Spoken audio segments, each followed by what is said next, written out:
Welcome to This Week in Morton County. I'm your host, Russell Mokhiber. Our guest this week is Diane Smith, owner of the fabulous Buddy Lou's restaurant in Hancock, Maryland. Welcome to the show. Eats, Drinks, and Antiques. Eats, Drinks, and Antiques. How did the restaurant come about? Well, it's a bit of a story. I had bought a place up here several years ago, just a weekend getaway and coming up on the weekends and from Montgomery County, and drove past the Lock House, and it was still open. I never got inside that restaurant, but I had always wanted to go there, and then one day I drove by and it was empty and for sale, and I pulled in the parking lot and I was like, wow, this would make a great antique store, you know, something else I could do on the weekends. And so long story short, 4 weeks later I owned the building. What year was that? Well, see, 3, 4, 5 years ago. Okay. 5 years ago, or maybe a little bit more. And so the idea grew from an antique store, obviously.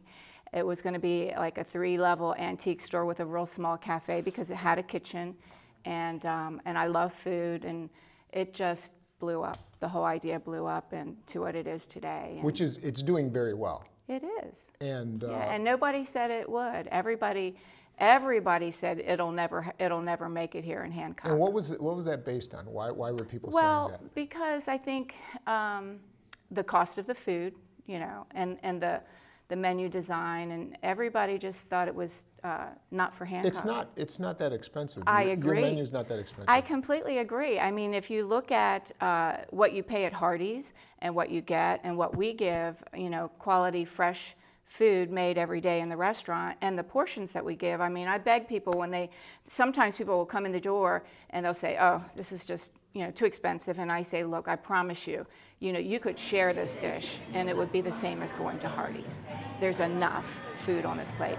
And sometimes people will stay and they were like, oh, you're right, it was so delicious. And And a couple years after you opened, you put you had a sign up on Route 70, which, did that help your business? oh yeah. How much did it double your business? or Well, what? you know, I ask everybody that comes in the door, how did you find me? Yeah. And the signage really, really works. I couldn't answer that question accurately, I don't think, but I know that it helps. By the way, how do you get a sign on Route 70? You don't pay for it. Are you talking about the placards? You're driving on the government- highway yeah, and it says, here are the restaurants, here are the Maryland- restaurants, and here are the gas stations. So on the here are the restaurants one, There's a small fee for that. okay. And that was actually difficult. I applied for it immediately before I ever opened because I wanted those signs, those placards, because people look for those. Yes. And every time I called the office, they'd say, it's not about you and your business. You know, we're busy, we don't have the staff. And I was like, you know, but it is about my business. It is about the economy. You know, I'm spending all this money here in Hancock and I need people. And so like a year and a half went by, still no signs, almost 2 years. And I called the delegate, Mike McKay, and within a week, my signs were up. You got your sign. Yeah. Good call. And now, Wish I'd done it sooner. Other than that sign, do you have billboards on 70? Oh yeah, that's I I thought you were talking about the billboards How many initially. billboards do you have up? I have 1, 2, 3, 4, 5, 6, 7 billboards now. On 70? No. No. They're throughout. But on 70, I have 1, 2, 3, 4. And what percentage of the clientele at Buddy Lou's are coming off the highway compared to people in town? That's another good question. Compared to people, I mean, you're right on the C&O my Canal locals, too, because you got C&O yeah. Canal people. It's a real mix, and the local clientele is really increasing every day still. It surprises me every day that every day somebody comes in the door that hasn't been there before. And they always say, oh, we're coming back, we love it. And a lot of them are locals still coming in for the first time. So I'd say it's half and half. And what about off the canal? Bikers and hikers? A lot, So a you have- lot. And do you consider those out-of-towners, or yeah, those are out-of-towners? Those aren't Mostly, people- yeah. yeah, people travel up here because it's a nice path, it's a good flat, you know, they've got the paved portion, then like 25 miles or whatever it is of the Western Maryland Rail Trail that is nice for biking. One of the greatest times I had at Buddy Lou's was a Sunday morning. Oh, I know what you're going to say. our illustrious Carpenter Ants. Carpenter Ants. Yeah. Which was like a religious revival, actually, on Sunday morning. It was spectacular. It was. And so you do music there, too. We do. Tell us about the music scene. You have a stage, but this was inside. I actually like the inside. I do, too. I do, too. And I actually just recently purchased a stage modular system that we can put together for smaller acts and bigger acts for inside and out. And that's a work in progress still. I really am, trying to cultivate something there and have something different, not just your, average like bar kind of atmosphere. Mm-hmm. I want it to be more like a show. People are coming to see a show. Like I recently had Stanley Jordan, which I worked very hard to get. That took me a long time to go back, a lot of back and forth for that show. And that, again, everybody said, you're never going to pull that off here in Hancock and have two shows, kind of like Blues Alley style, two seatings. And I did, and I sold out both shows. And Stanley Jordan is a world-renowned guitar player. Jazz guitar, right? Mm-hmm. Okay. Yeah, and it was a spectacular night. It really was. And so again, how many music events do you have a year? Well, it's growing. And this year we're having more we're doing a little series of blues acts coming in this month, and we'll see how that goes, just sort of an experiment. I don't want to dilute the whole idea by having too much of the same. People will say, oh, I can go next weekend, I don't need to go this weekend kind of idea, so we'll see how that goes.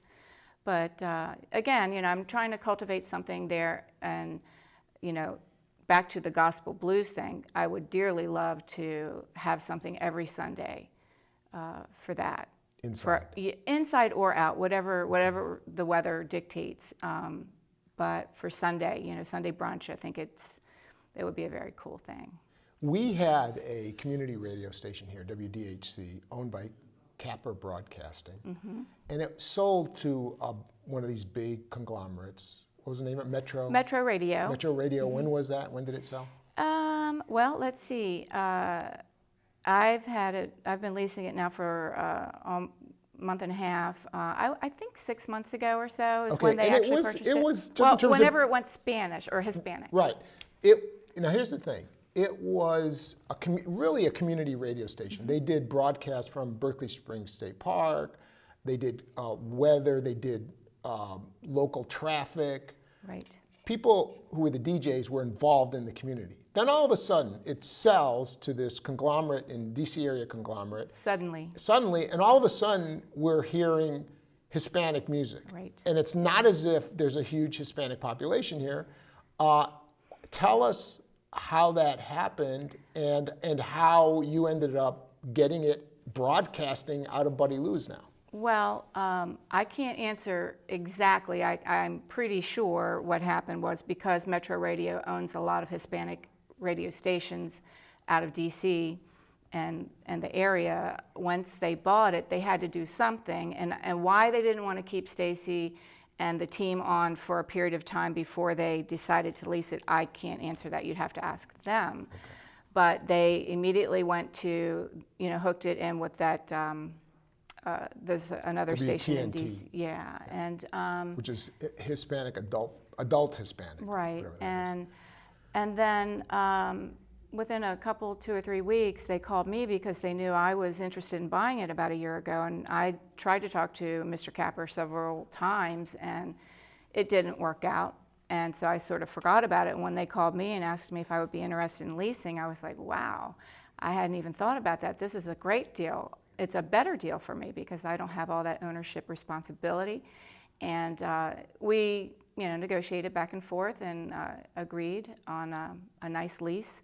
And so very quickly I got busy and got the studio built in the restaurant because I wanted to broadcast out of the restaurant. And so within a month, we had it up and running.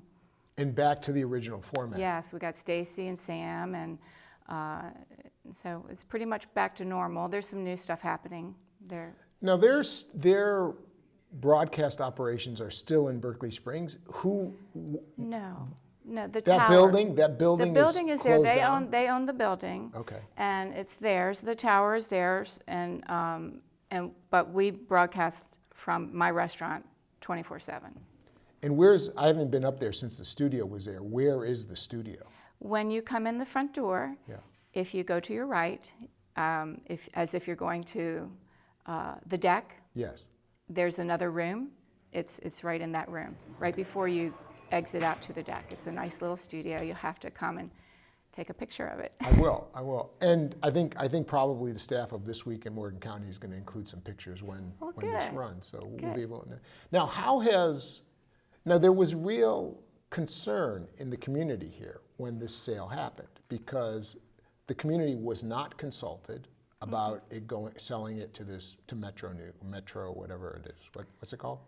Again? Metro Radio. Metro Radio. The Yeah. community was not consulted. People were very upset that this community radio station was ripped out of the community without consultation. Well, I mean, do they need to be consulted? I'm just saying. I realize, I would say yes, because there's a Well- public aspect to radio. There's a public aspect to radio, and I would say yes, they need to be consulted. But that's for I another. agree that it was a rotten thing to do, and I'm glad that it got turned around. Right, it got turned around. Now it's a positive thing. How is broadcasting from a restaurant changed the restaurant at all, or how's it changed the business? In a great way, it has. I mean, people are excited about it when they come in. They say, wow, this is a radio station? And what's really neat is oftentimes if there's a birthday or just a group of people are in for a special occasion or whatever, somebody in the booth will go out and start talking to people, and then they talk about them on the air, and they get all excited, and it just creates another level of energy in the restaurant, something different. Now, does the radio station say broadcasting from Berkeley Springs, or because the tower is in Berkeley Springs? They right? still include Berkeley and Hancock always, but they say a lot broadcasting live from Buddy Lou's restaurant. Has that no? All day long. Which is free advertising, obviously, and It's not free. Do you sense, because you're leasing, but do you sense that having the radio station has increased business to Buddy Lou's? Well, I think it has initially. I mean, people are coming because they're curious. They want to see. So, yeah, I would say so. Hopefully that will continue. And it will, because we're going to do different things. We're going to invite people. There's so much that we can do. We haven't even scratched the surface yet with what we can do. Having the radio station there in the restaurant, and ideas that I have that are just, I just think all the time. What I'd like to do to bring Berkeley and Hancock together more, to do things together and just bring people to our area. I want to talk about bringing Berkeley and Hancock together, but is it a long-term lease or is it a month-to-month lease? Or No, what kind of lease? well, I initially just went with a one-year lease, but I have we'll certainly continue that. You have the option to continue? Yes. Okay. Yeah. Now, in terms of bringing Berkeley and Hancock you have to be really pleased with the success of Buddy Lou's. I am. And I'm very proud of it. Hancock has to be pleased with the success of Buddy I hope Lou's. so. What do you mean by bringing because we've had some Well, some closings here of restaurants. I know. Ombre House. I don't understand it. Earth Dog's closing. Yeah. Fairfax closed, but I hear it's been sold. That's great. So that might be coming back. Good. Well, what do you mean about the Berkeley Hancock? Because there has been a historic.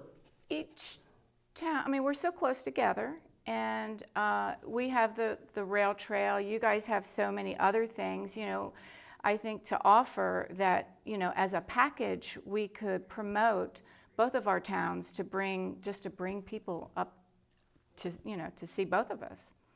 And then as far as what, we can do together on a local level, it's just rolling around in my head. Well, like what's one idea? I know you don't want to jinx it. Well, one idea, and it's really not thought out, but I'd like to have like a mayor's corner where both of our mayors get together and we have maybe a little short radio thing on a Saturday morning or a Sunday morning early, where they get together and they talk, but more than talk, have something actionable that's going to happen, because we have to know what we're going to do before we ever do something like that. So we have to think of something, and I don't know what that is yet. So, but I do think that that would be, it's a start of something. We read in the paper recently where the rail trail got a $100,000 grant. Okay. What's your conception of the rail trail? What do you know about it? And Not a lot. Okay. It's there, and it's a gift in my backyard. That I know. It's an attraction. People love to come to it. Like I said, you have the paved portion, which is very family friendly. When you have children, it's nice and flat. You can bring your children and they can ride their bikes on it. And it's long for those that want to take a longer trek, and semi-easy. So, and I do hear also that they're going to extend it a little farther down the road, the paved portion. Right. Okay, so that's the up at the C&O Canal part. Yeah.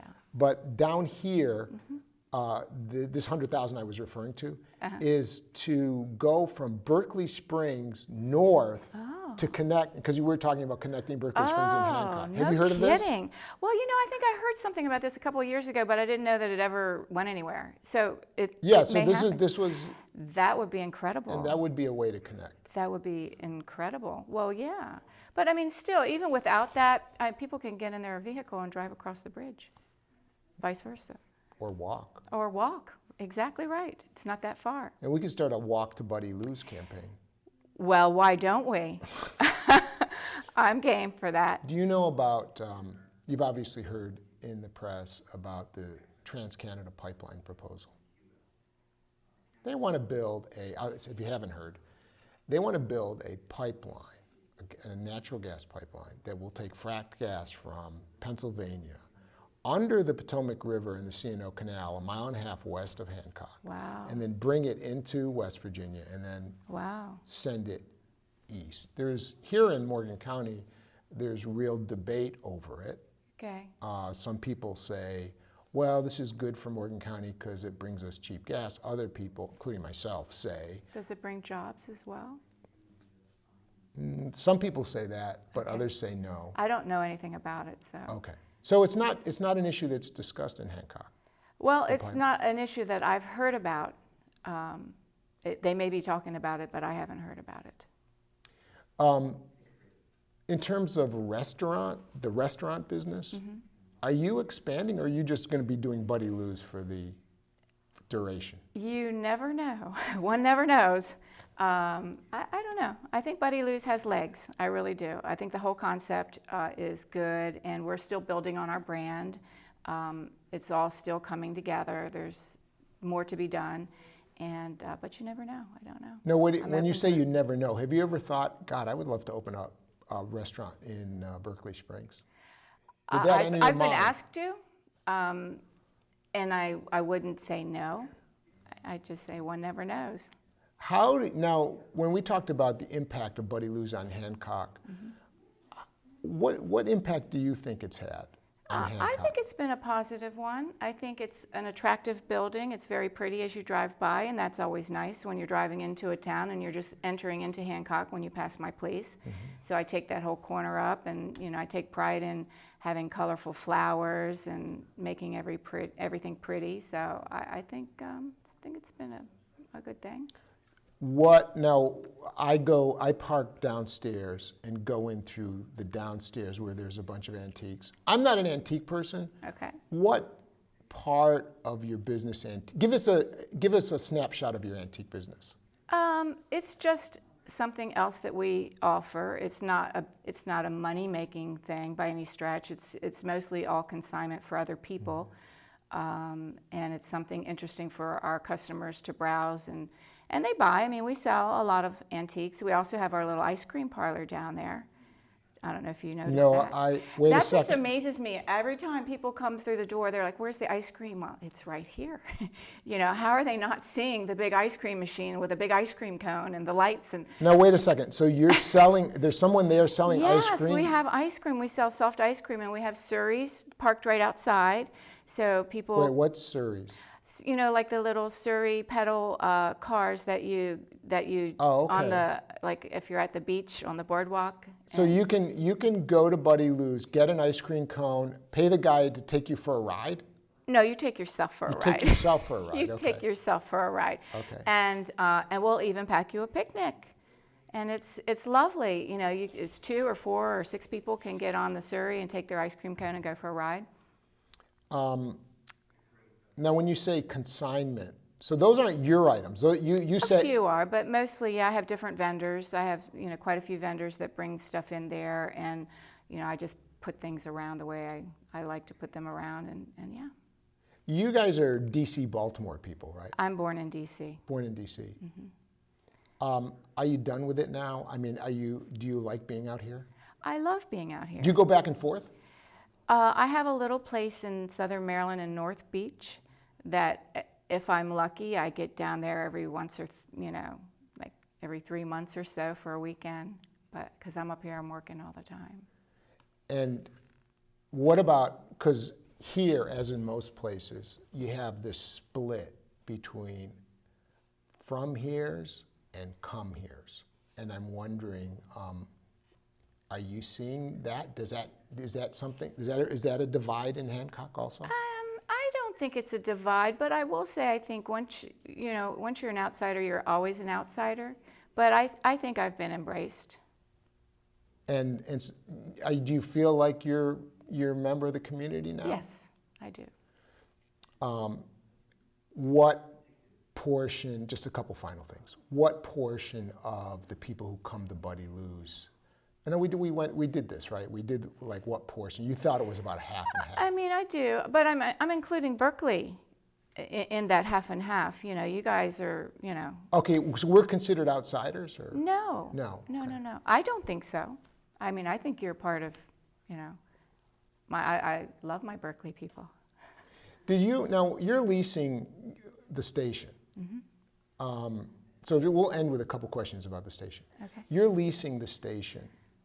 The advertising revenue, does that go to you, or does that go to Metro News? It goes to Buddy Lou's Broadcasting. No, that's what LLC. I'm saying. Yeah. So you get the advertising revenue. It does, yeah. We need it to pay the people that work for me. To pay the people, and then, so you pay the company Metro. I pay Metro Radio for yes. the lease, but you take. Is it a profit? Is it making? Not profit? yet. No, I'm still loaning it money, and hopefully we'll get to the point where it's profitable and paying for itself. But I mean, it's only been a month and a half. Right, but you're liking it. I love it. Okay. I love it. I think there's just huge opportunity for a lot of things. And the DJs run it for what? 10 out of the 24 hours? And then the rest is program music? A lot of it's program, but we now have something really exciting. I have Smash from DC 101, who he produces all of my ads that you hear on the radio. He's doing the afternoon drive time show from 3 to 7. He's in St. Louis, but it's, you know, Stacy comes in and drops in the weather live and whatever else that might be going on live locally. But we're doing that, and that just started. We're into our second week this week with that program. And he'll be coming out for weekends to be live in the restaurant, you know, walking around talking to people. So that's kind of exciting. That's something new, and I think it's a different form. It's different. I think if you haven't tuned in, you should tune in and listen. Okay. I do listen periodically. Good. Periodically? Yeah, I don't. Why isn't it playing now? Next, 92.9, Peter Gabriel, Salisbury Hill always puts a smile on my face. What about this? What about you have the Sunday morning blues show, and it's like a simulcast of the concert? Wait a minute, Sunday morning blues? Let's say you're having a Sunday morning blues. let's say we're doing. Let's say you have a Sunday morning Carpenter Ants show. The illustrious Carpenter Ants, yes. Simulcast on DH or no? Well, you know, I haven't done that, but I want to do that. You know, that is something that I would like to do. I think it would be a very cool thing to do for any local bands, and have a whole. That's another long talk. Okay. Well, people are really excited it's back on the air. Thank you for bringing it back. I am delighted. Thank you for Buddy Lou's. Oh, you're welcome. And thank you for coming on the show. Oh, it's my pleasure. And thank you for watching This Week in Morgan County.